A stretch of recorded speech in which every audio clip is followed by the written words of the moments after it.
嗨，我是 Albert。这集要搭公车去哪玩呢？先前我们做过多条行经泰山的公车路线，如508、617、786、880等路线。这几条路线都只是坐车经过，没能好好的深入泰山，探索泰山周边的景点。但是这一集泰山的朋友们有福啦，我们将搭乘一条班次密集，从台北西门一路经过新庄、泰山、五股的637，看似日常的通勤线，但可以走进不日常的山林秘境，不仅能远眺美景、造访古迹，更能享受丰富的生态及大自然。这么精彩的内容，就请大家一定要看完这部影片。在影片开始前，别忘了先按赞订阅起来。准备好了吗？我们马上出发。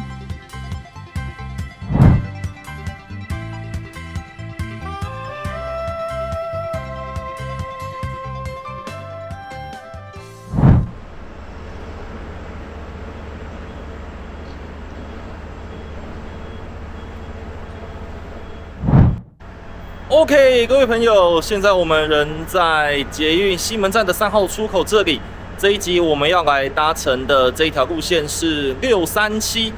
经过泰山明志路以及五股。那我们坐到终点五股之后呢，还会带大家到泰山附近的景点走走逛逛哦。那现在就跟着 Albert 一起去坐车喽。好，出发喽！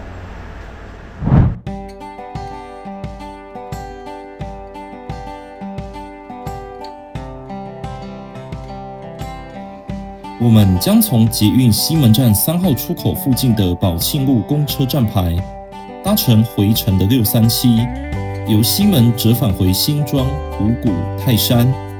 637沿途行经捷运西门站、中兴桥、重新桥、新庄中正路、头前庄、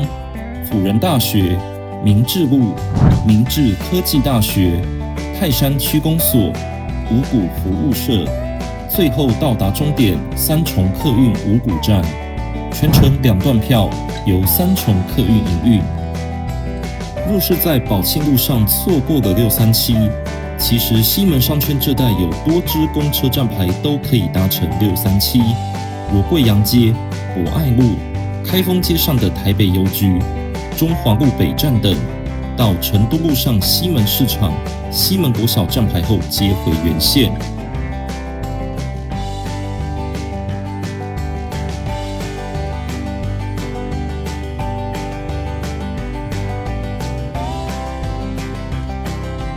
泰山当时对外联络道路只有明志路、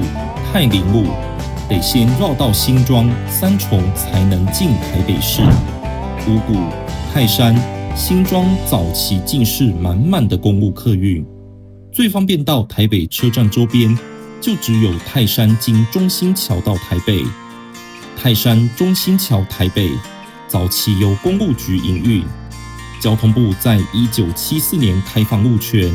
这条改由三重客运经营，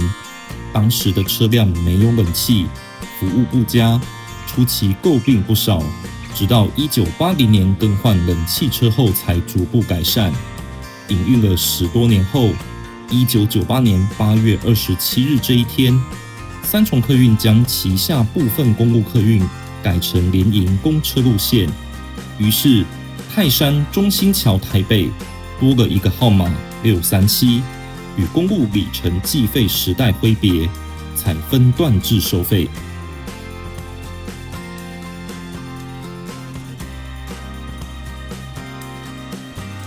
中兴桥位于台北盆地中央，跨越淡水河，连接台北市万华区成都路及新北市三重区成功路，全长1055公尺。为当时台湾第一座玉立混凝土大桥，亦为台湾战后时期完成的第2座大桥。1955年以前，跨越淡水河的桥梁仅有一座台北大桥。随着人口快速增加与都市发展，台北大桥已不足以承载庞大的交通流量，因此公路局与台北市政府决定新建中兴桥。于1958年10月4日正式通车。1986年11月30日，中兴桥发生断桥事件，因此同年开始改建并将桥面提高，于1988年10月完工，当年12月通车。改建后的新桥全长略增为1077.5公尺，高度符合200年洪水频率的要求。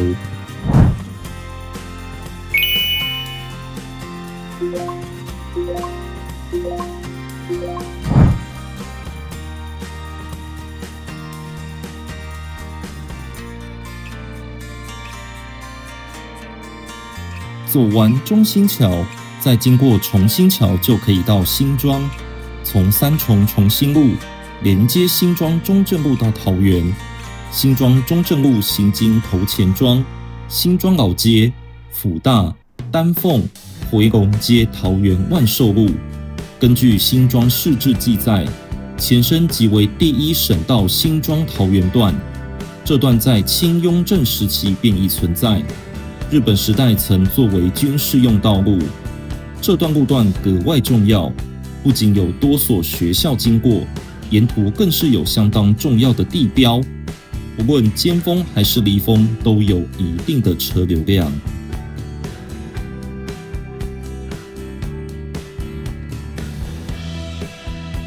637成为泰山境内的首条联营公车，一直以来客源很稳定，明治路的住户相当仰赖这条线。2007年11月11日，因泰山停车场搬迁，路线延长至五股至今，也是五股民义路上首次有公车进入泰山新庄地区。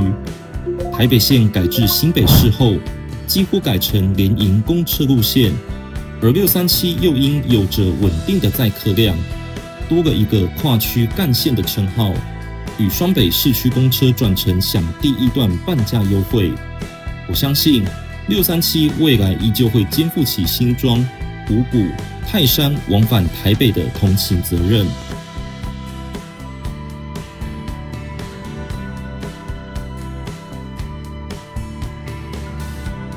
辅仁大学正式创校时间为1925年，一开始创校地点在北京，1952年中共强迫接手，一度被并进北京师范大学。1961年在台复校，当时校址暂时设在台北市吉林路，1963年才迁到新庄县址。辅大附近的温子圳重划区也正在施工中，位于新北市的新庄、泰山两区交界的温子圳一带，原为配合淡水河防洪而管制的洪水平原一级管制区，当地相关的开发计划曾延宕多年，解除管制后，加以区域防洪计划完成后所提供土地，一并变更为都市发展用地，将其分区重划后，报请内政部同意实施新泰温子圳市地重划案，办理整体开发。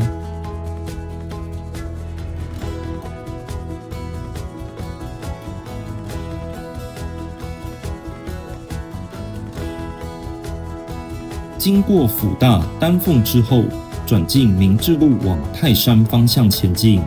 明治路于1907年开辟，在此之前是充满碎石小路，到了1963年2月铺上柏油路面，当时两旁还有许多鱼池与农地。明治科技大学就位在泰山，前身为台塑企业创办人已故企业家王永庆先生与王永在先生于1963年12月设立的明治工业专科学校，简称明治工专。1999年改制为明治技术学院，2004年改制为明治科技大学，主张独树一格的产学合一、理论实务并重的办学精神。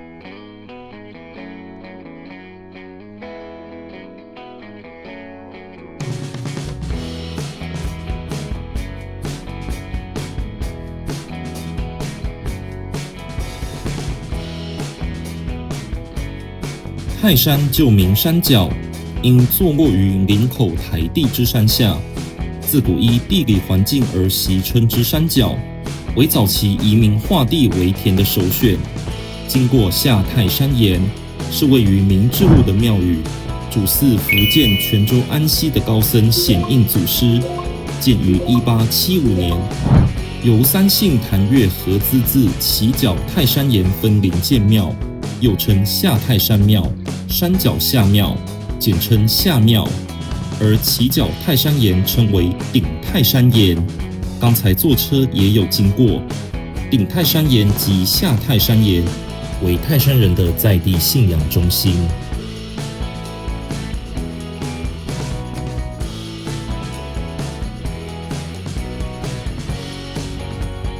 走完明治路及衔接五股区成泰路，五股原名五股坑。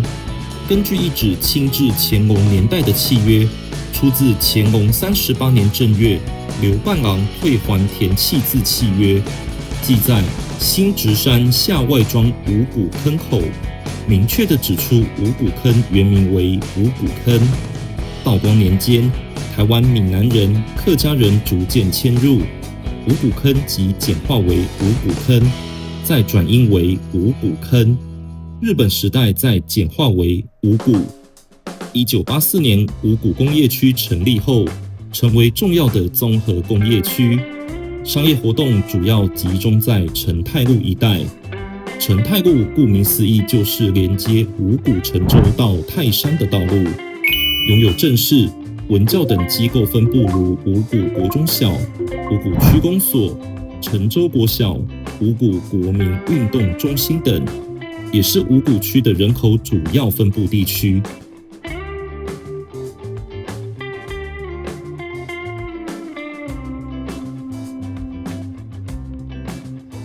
转进工商路一带，这里是陆光新城，前身为1965年完工的陆光一村。1949年后，国民政府迁台，因当年的政策需要，以军中职业为划分，新建大量的眷村。约莫1990年改为陆光新城，大约到了2000年左右，将陆光新城重建，改建成新的住房大楼模式。虽已改为较新颖的住宅大楼，但不变的眷村文化是台湾的移民文化中非常重要的成分。好啦，终点五股站到了，我们要准备下车喽。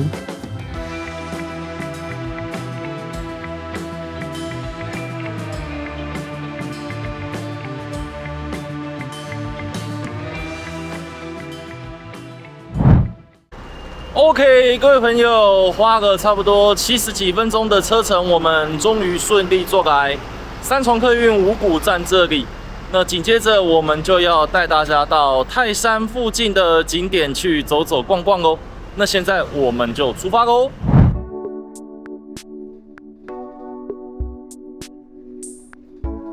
要到泰山的景点，我必须再坐一次637，大约20分钟的车程。这里是明治里的公车站牌，应该不难猜到我们第一站要到哪。读万卷书不如行万里路，往前走约2分钟，第一站就先来到充满书香及历史的明治书院。明治书院于1763年由胡卓游先生捐建，在于兴办教育及传授文化知识，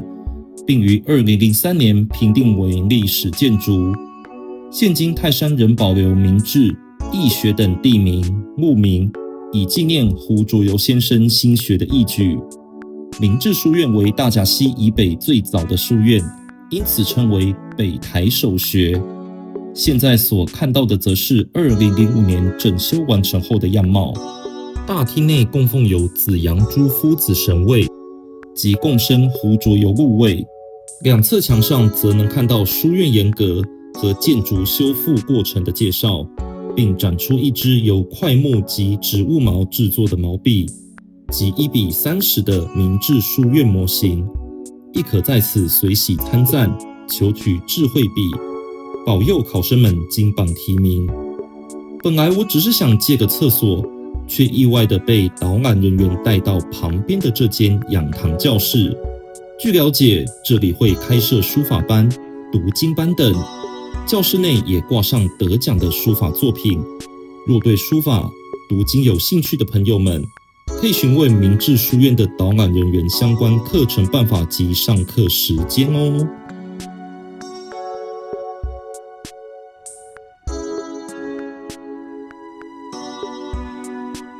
继续往前走，经过明志国小，走大约7到8分钟，位在明志路2段与映化街口处。若是要直接前往，可以坐到泰山岩这站下车，走到映化街就到了。有看到泰山岩的牌楼了吗？顺映化街走约2到3分钟，第2站是顶泰山岩，主祀显应祖师。1985年公告为3级古迹，2017年再变更公告为直辖市定古迹，建于1754年。顶泰山岩为安溪县李姓族人创建，所以也是当地李氏之祖庙。泰山区内另有一下泰山岩，由顶泰山岩分灵而来，因此泰山岩有顶下之分。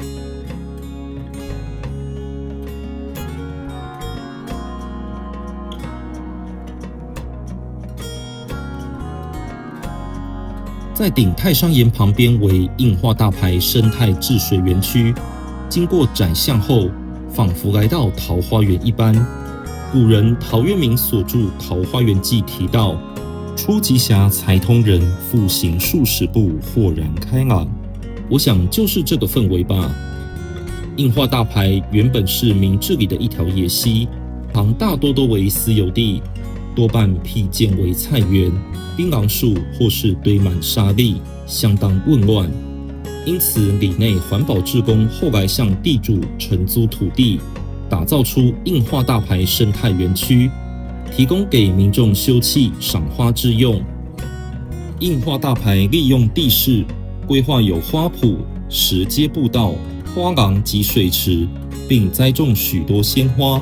将鱼、水等天然资源共同融入，更有鱼饲料贩卖机供民众在此享受喂鱼的乐趣。映化大排沿途有多个生态池。刚才造访明志书院，又来到映化大排这，想到古人朱熹所写的观书有感：半亩方塘一鉴开，天光云影共徘徊。问渠哪得清如许？唯有源头活水来。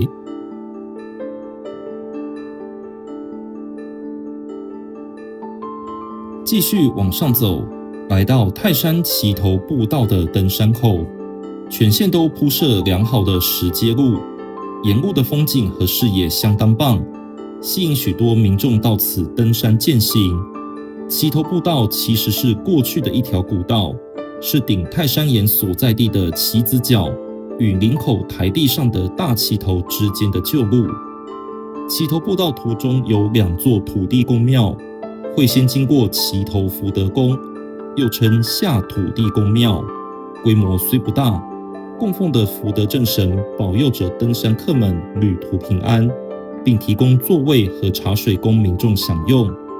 继续往上走，则来到大齐头福德宫，又称上土地公庙，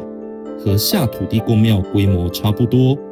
同样有提供座位和茶水供民众休憩。走累了别忘来这2间土地公庙补充水分，参拜休息一会再上路。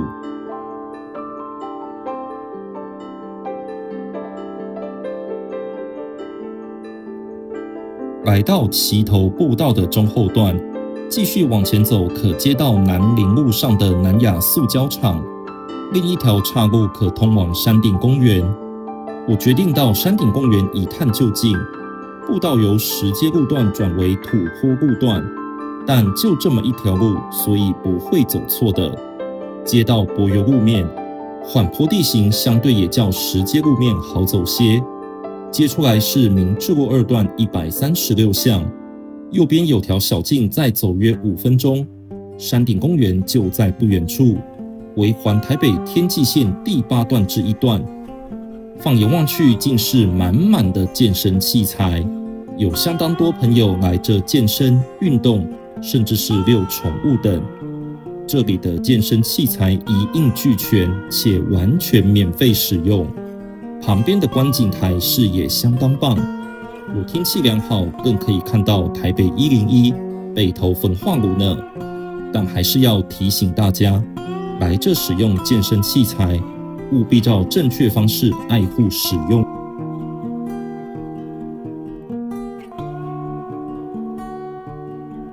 不过来到这里，天色也有些暗了，因此我顺着山顶公园的步道下山，步道上架设的路灯也随之打开，皆为水泥路面，相当好走。接着来到清风亭，可登上2楼观景，但这里的景色被树遮蔽，也没有像山顶公园的观景台来得那么开阔，有些可惜。旁边即是琼子湖福德宫。琼子湖其实不是湖哦，这里的湖指的是山谷之间的凹地，而这片凹地种植了许多俗称琼子的乌桕树，因而得名。琼子湖福德宫香火鼎沸，如是要开车、骑车前往，从明治路2段136巷进来，看到琼子湖福德宫的牌楼，再往前走就到了。如是登山徒步，也可以从义学坑自然公园前往。庙前广场的景色相当开阔，晚上夜景相当漂亮，是泰山赏夜景的私房景点。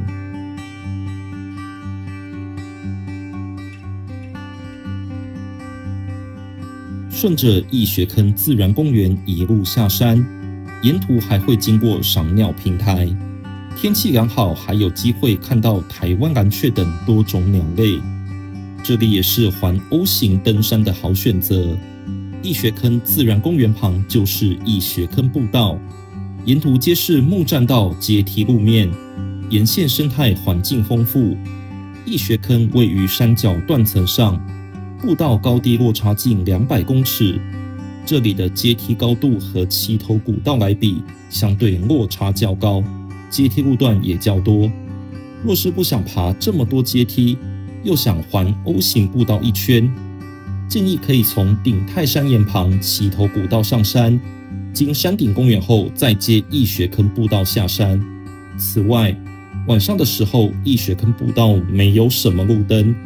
因此在行走时务必注意自己的脚步是否踩稳，可携带手电筒提升照明。义学坑步道口即为明治路2段254巷，巷口位在明治里公车站牌旁。走访了泰山的山林，你们是否也想和我一样到泰山走走逛逛呢？不妨就来搭乘637前往吧。